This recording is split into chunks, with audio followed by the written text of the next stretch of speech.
I'm back again with bad news, damn it. Hey look, it's the Korok mask, because I got it last episode, but then the episode's gone forever. Why does it keep happening? Why does it keep happening? Why don't... It's the third time now that OBS has failed on me during Zelda. Something that has never happened basically ever. I think I once upon a time maybe blue screened or something like that, and that would have definitely taken out the recording.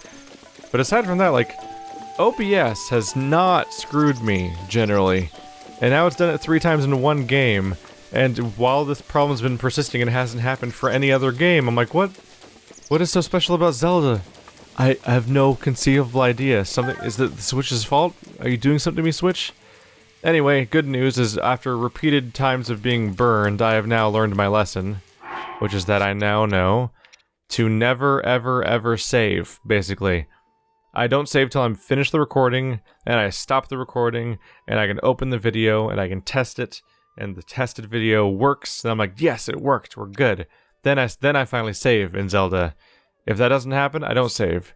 And that's because, much to my surprise, because I saw how fast all these, constant autosaves were happening, and I would just reflexively save when I was finishing a session, and so that made so that when I went to the loading screen, it'd be my most recent save at the top, and then it'd be all the autosaves. I'm like, what? Those autosaves only go back like 5 minutes. What the heck, game?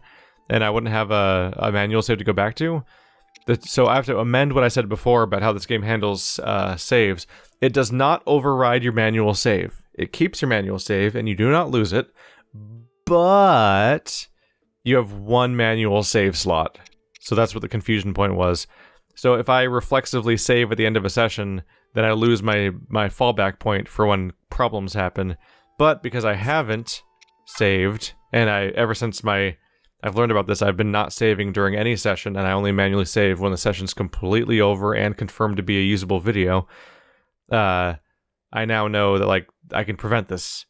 So the good news is you guys don't miss out on the end of the storyline about the village and everything like that, which would suck because I spent time farming for it and everything. So welcome back to Tarrytown, partially complete Tarrytown, and that was just a little teaser. I'm gonna go get the Korok mask at the end of the episode, I suppose. But yeah, now I get to redo this entire segment that I just did earlier today. It's hard to maintain the same enthusiasm I had the first time. Hey, did you bring those 50 bundles? I sure did bring those 50 bundles of wood. Can I have them? Sure. You're a lifesaver. Actually, I want to talk to you about something a little personal. Oh, not that kind of personal. Actually, I got engaged. It's true. To Ronson. Thank you. Anyway, we want to have a little ceremony to celebrate, but we need someone priest-like to officiate. Could you look for someone priest-like for us? If we're looking for people devout enough to have a priest-like person, I'd suggest the Zora. Good luck, you'll need it. This seems like a real long shot. Oh, and one last wrinkle. Yeah, in accordance to the official Bolson construction policy, that someone's name must end in son. If you run into anyone that fits with what I've said, send them here to Tarrytown for me. Ba-da-da-da. So that, of course, means we need to go to the Zora village, and we need to go find the character named Sun, which normally I'd be, given the context, I'd be like, oh, well, I already don't really have to look for them because I already know where they are because I just did this. But actually, this is the Sun we already found. We didn't know where the Rito Sun was, or the Gerudo Sun was, or the Goron Sun was, but the one person whose name ended with Sun that we did find during our normal playthrough before trying to do this quest was specifically the Sun here in Zoraville. He's just listfully staring into a pond upstairs. And in fact, I think several people even called it out at the time, like, oh my god, he's right there, we found him!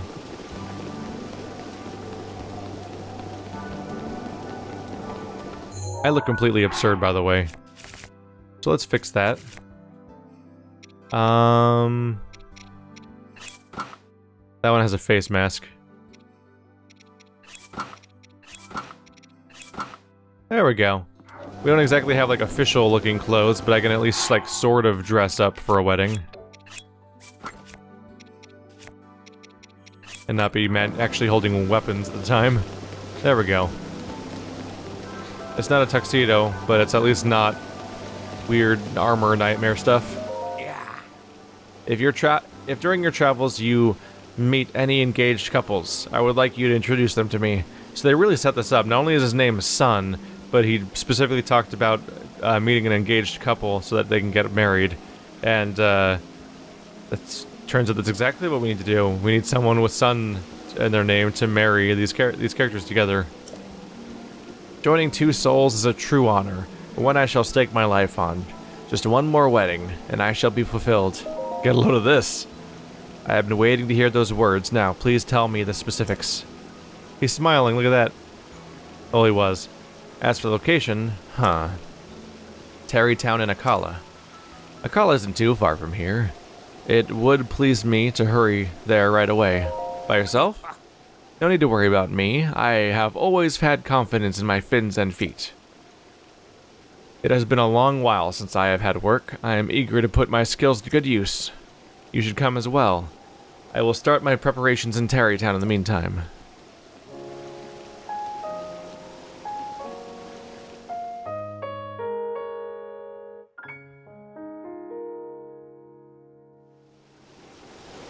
Time to warp on back again and again and again. There's a lot of warping back in time and loading screens going on. And we are not done. Getting the priest to officiate the wedding is not the final step, actually. Can you imagine doing this quest on foot? Like if you were in a no teleports run or something, you decided to do the entire playthrough of Zelda without teleporting?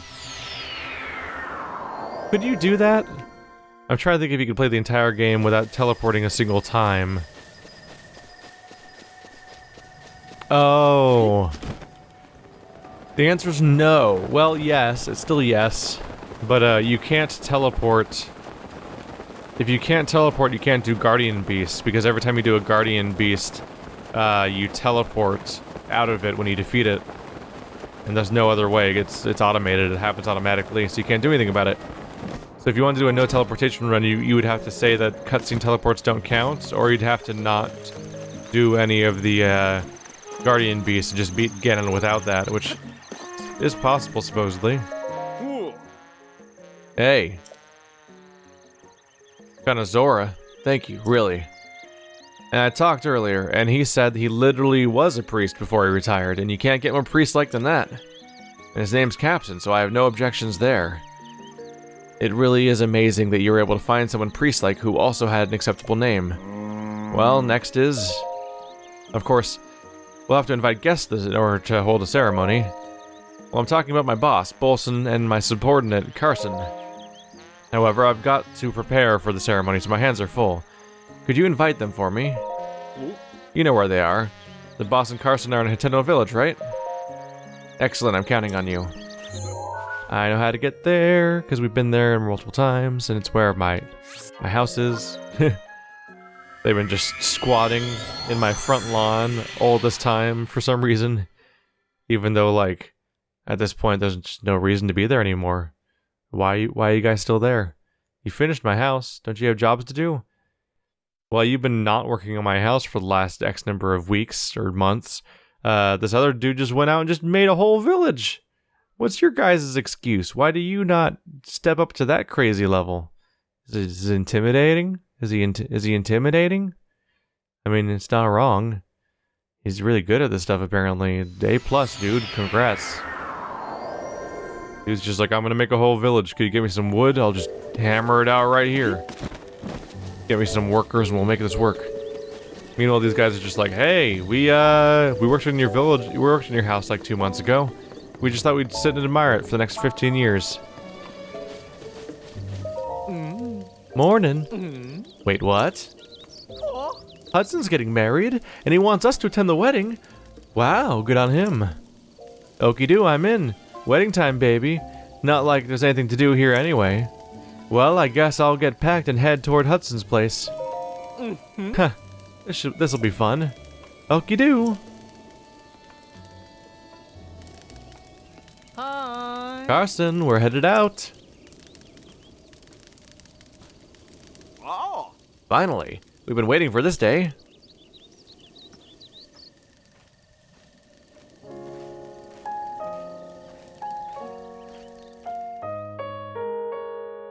Same musical cue every single time. They're fully dedicated to their premise here. Kind of. Oh right, I've got crap in my inventory from when I was mining, or when I was whatever. I almost said strip mining, which makes even less sense. So as backstory, I started listening to the book Ready Player One, so I just wanted to put a nicer looking shield there, well, a more unique shield, because I've like never seen that shield anywhere compared to their Lionel shield, which is actually relatively common-ish at this point. So what I did is I went all the way up to here. I kind of just picked a random forest, so I went with the Rock Woods, which are apparently called the Rock Woods because they're full of the Octo Rocks, I guess, which is fine. That's like the least threatening enemy in the game, especially now that I have high armor. With all my armor, I just destroy Octo Rocks in one hit, and they do like chip damage on me. So for a enemy that inhabits an entire forest, that's pretty low. And so I was just throwing bombs around and just mining. And I'm like, well, this is monotonous, and I need to have over 100 wood and everything like that. So I started listening to Ready Player One on audiobook, read by Will Wheaton, and got like a chapter and a half into that while I was just kind of blowing everything away. So I actually strip mined. I wiped out the entire forest. I was trying to deforest it. I wanted to see how the game would react if you got rid of an entire forest like that. You can't. You can try, but while you're in the process of taking it all out, you'll slowly go out of the range of the forest you started clearing at the beginning, and that side of the forest will eventually regrow. I don't think it's timing based necessarily. It could be, but I doubt it. I think it's just that the game only loads really local stuff, so once you walk across the chunk of land, all the trees are just gonna start popping back into existence because the game's just not keeping track of whether they're alive anymore. Kind of like how when an animal gets aggroed, after a few seconds they just leave and despawn. Because the game just doesn't want to run certain simulations for too long, I think. Ooh. Hey! You extended my invitation for me, thank you. Now then, Carson and the boss Bolson are waiting for things to begin. Shall we start the ceremony? Of course. Understood. Then let's join the gathering.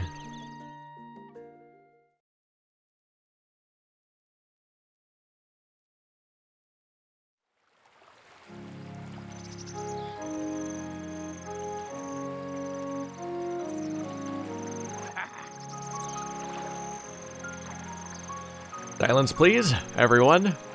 We shall now begin. We are gathered here today to join Hudson and Ronson in matrimony.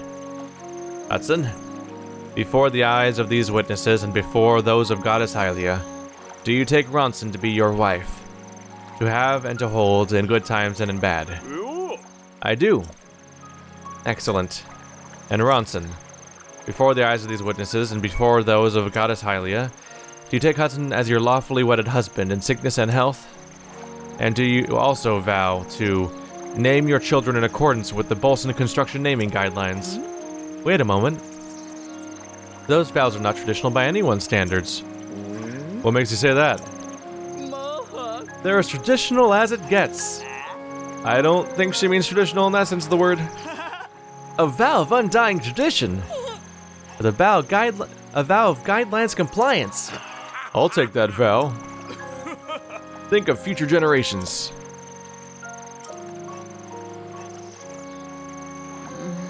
Well, those are the guidelines. I do. Excellent.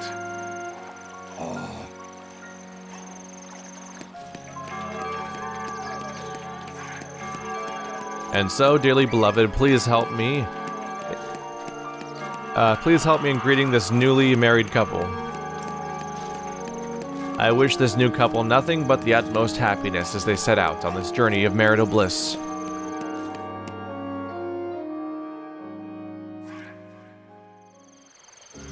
Yeah, we did it. A+. Everyone's just having a chill time now. Hiya. Bride and groom were so lovely, weren't they? Love, it's such a sublime, precious thing, you know? My best wishes to the couple. Now that the wedding's over, we should probably head back to Hateno Village. Well then. Hi. Carson, we're going home. Oh. Okay.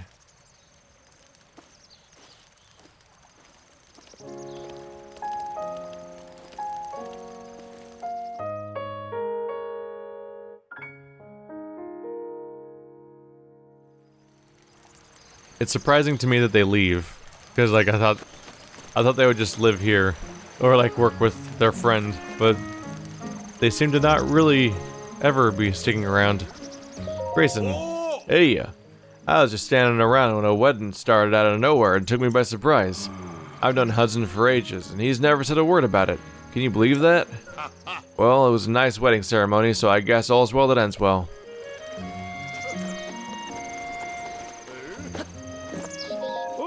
Hey, it's you. Thank you for attending the ceremony. Are you crying? What? No, just something in my eye. And now Terrytown looks like a real town at long last. This was all possible because of you. I can't thank you enough for all the hard work you did. Alright, this is for you. These were found inside the boulders we smashed when we were clearing land. Ronson and I have no use for them. You can take them. There we go. From the ground up complete. And we got 3 diamonds, which is a hell of a big amount of money just to get like that. Next up, Korok mask, as advertised. Gotta retrace my steps to recreate the state we were in when the crash happened. Which is really dangerous. It's probably not a real problem because I'm playing a video game on a console that's doing a video feed into a computer and like there's no actual data there. But like if this was if the problem was that the game crashed, then retracing my steps back to what caused it to happen would be the worst idea. Because then you're just asking the thing to crash again. That's what like beta testing is and stuff like that, or QA.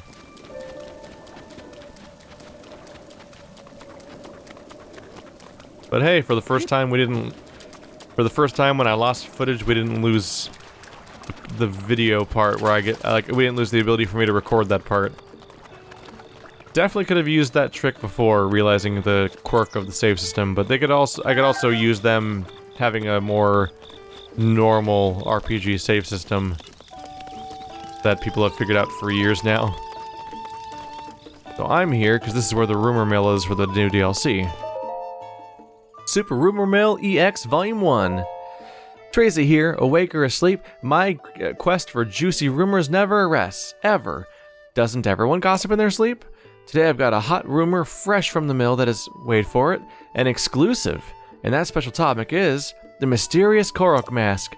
They say that if you pour enough love into an object, the spring will inhabit it. Something that creepy's just gotta be true. And apparently this Korok mask really is inhabited by a spirit. If you wear it, it supposedly shakes and makes adorably weird noises every now and then. Maybe it does it to tell you when friends are nearby and you can't see them. Who knows? Some say that the treasure chest containing the mask is hidden in a tree, in a tree hollow in a forest that makes people lose their way. Huh. Sounds like a tough place to find something. Luckily, word has it there's a convenient trick to finding your way. Tracy's recommendation, 5 stars. So I actually don't know what the trick is. I'll just level with you there. I did find it though. So unless it randomizes and moves somehow, it should still be in the same spot. So I should be able to find it. But yeah, I just awkwardly ran around for a while until I found it. First DLC item. Turns out they're actually in, like, chests that are like EX to specifically make it as clear as possible that the chest you're finding is specifically a DLC chest. All things considered, though, I'll probably get this one and the teleportation one because they're kind of cool, because the Korok mask helps you find Korok seeds, which I don't necessarily care about at this point, but having it is just kind of neat, just to see that functionality in action for a moment, perhaps. And the other one's a teleportation stone, which also don't really need, because I have waypoints all over the entire map at this point. And so, like, there's nothing that's far away from a waypoint anymore, so having a manual teleportation thing isn't that big of a deal. There's a minor convenience thing where, like, I could put it inside my house, for example, and I can warp directly to my home whenever I want to, presumably, and, like, that would be kind of nice, just from a, like, this is my home type of thing, but generally, more waypoints is not a necessity anymore. Definitely the kind of thing that would have been more useful earlier in the playthrough, rather than later. But I figure I might as well grab them because they're the most unique functionality, I think. Everything else is, I think, mostly just a few things that aren't a big deal, or I think there's a Twilight Princess shout-out, like there's some items that are basically references to old Zelda games that I've never played, so I'm like, I don't know what that is. Which way are you going? This way? So I'm not overly concerned about getting items that are references to old Zeldas necessarily. Okay, so now that we're here, there was something like right here-ish. Let's hope I don't get sucked up while I'm on my way there. I've also finished this quest and started the next one, and I noticed that the quests are just pointing at a chest. Ta-da! Korok mask. Mask inspired by those fun-loving Koroks. It shakes when one is hiding nearby. If sold, this rare find can't be replaced. Let's go ahead and pick out the next one real quick. I think I already know where it is, but I'll go and show you the journal anyway. I think you need to check out the journal regardless. There it goes. Korok mask. Look at that ridiculous thing. So I think it's going to vibrate the controller whenever I'm near a Korok seed. Hasn't happened yet, so I haven't experienced it quite yet. They said it'd make weird, adorable noises, so maybe you guys will get a chance to notice it too. Because if it just vibrated, then only I would be able to be like, hey, my controller's vibrating, and that's the best I can do to convey to you the experience of using this mask. Not a big deal of a thing to find, because at this point I'm already over the amount of Korok seeds I needed to get my maxed out weapon slots, and nothing else is quite as important, but I'm still happy to find them, and so, for all I know, this mask could make it abundantly clear to me how often I'm missing out on them, and also looks completely absurd, so bonus points. So when I got here, it seemed pretty straightforward where I'm going to be expecting to find this Korok seed. I mean, the mask. Tracy here, no matter where I go, my love for rumors inevitably follows. Don't you make it a point to dig up rumors while traveling? In any case, today's topic of discussion is the dream of teleportation. Apparently there was once an ancient medallion that could instantly teleport you to wherever you place it. What's more, the wondrous item may still be somewhere out there, just waiting to be scooped up. I must say, it sounds like the perfect item for travelers, adventurers, and rumor lovers alike. I hear the treasure chest containing this tool is located beneath a labyrinth in northeast Akala. Is it true? Or just a beautiful dream? I'll let you decide for yourself, dear reader. 5-star recommendation. So, northeast Akala. Here's Akala. Northeast. Hey, look, it's the labyrinth we were already at. Pretty straightforward as far as things are considered. I'm pretty sure this labyrinth specifically had an underground area that was full of guardians, and it was really dangerous, and I think that's where I got a guardian-resistant equipment piece or something like that. So I think I've been to the exact room I can expect this chest to be in. Overall, the items can be kind of cool, but I'm kind of underwhelmed by these DLC quests, just because they're like, hey, go check out a box. And I'm like, okay, I got the box. That was the whole quest. I'm like, oh, I wanted something cool to do in my cool quest. Oh my god.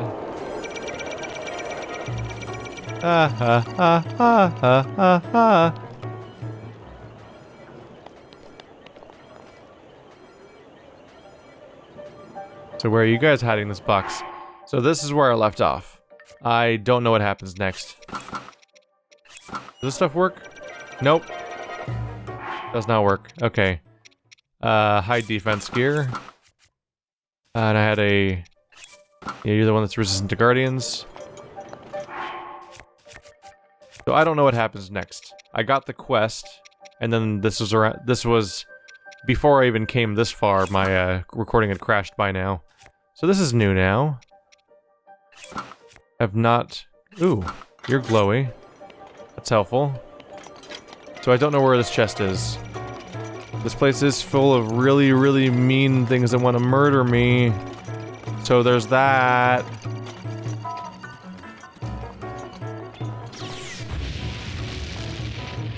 Could you not? I'm gonna have to kill you. You're being really rude now. Okay.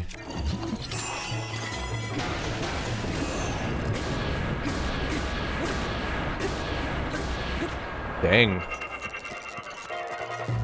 Master Sword, don't play around.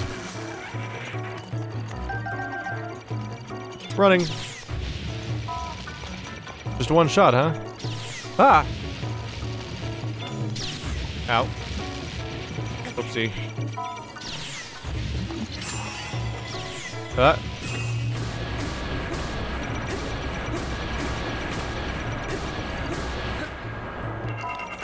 Please don't shoot me, please don't shoot me, please don't shoot me, please don't shoot me, please don't shoot me, please don't shoot me. Huh? Huh? Yep. Do do do do do do do.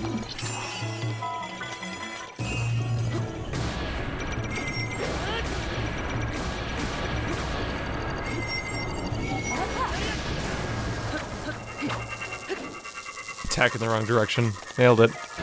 That one's alive too. Ah. Yeah.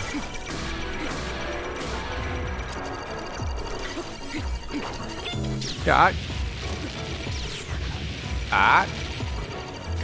Let me get up. Being rude.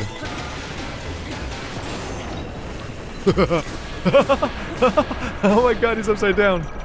It's amazing. Ow.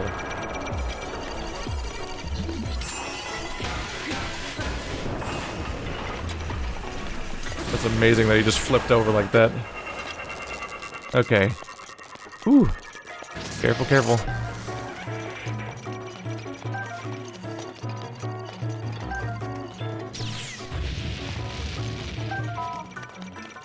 Gotta get them loots. Wouldn't want them to despawn, would we? But...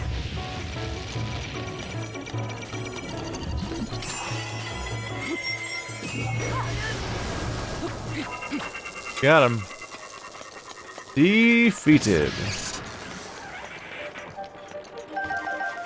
Alright, back to the main task. We are in the northeast Akala region.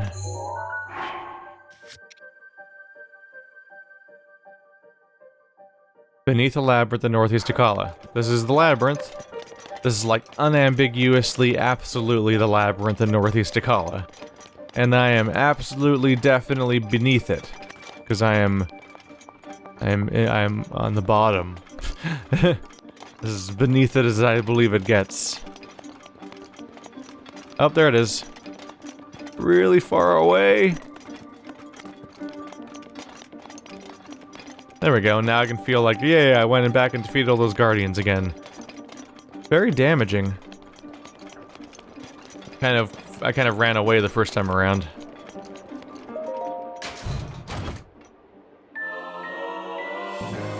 Travel Medallion! This mysterious tool is made using forgotten ancient technology. Place it by opening your pouch and registering your current location as a travel gate. Even listed as like being a really important special item. That's a different category from everything else with its audio. Look at that, there it is. First of all, let's put the Korok mask back on. There we go. That's ridiculous. It's even got a little fan sticking out of it. then here's the travel medallion. Place it by opening your pouch and registering your current location as a travel gate. So I can be like, ha! And now there's a travel gate here. I can travel to it. Isn't that neat? I don't know for sure where I'd put it. Maybe on like a really nice mountaintop that's like convenient for traveling or something. But I'm not super sure. There's so many waypoints already available that it's not super useful right now, but hey, I got it. And now it's on the map and I can be like, hey, look at that travel medallion in the corner. Isn't that neat looking?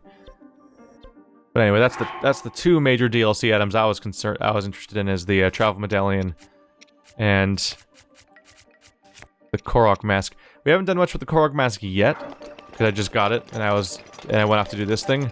But yeah, soon enough. As we go forward, I'll try to keep it on for a little while, and hopefully we'll encounter some stuff that triggers it here and there, so we can see it in action. We're pretty much done-ish, though. Those are the DLC things that interested me the most, besides the Master Trial.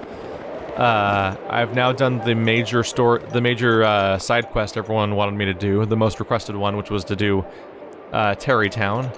So at this point, it pretty much boils down to find those last 5 shrines that I haven't found yet, do the Master Trial, the major part of the DLC, and then go beat the game? I think it's about time. This is the face of finality. Finality. Auf Wiedersehen.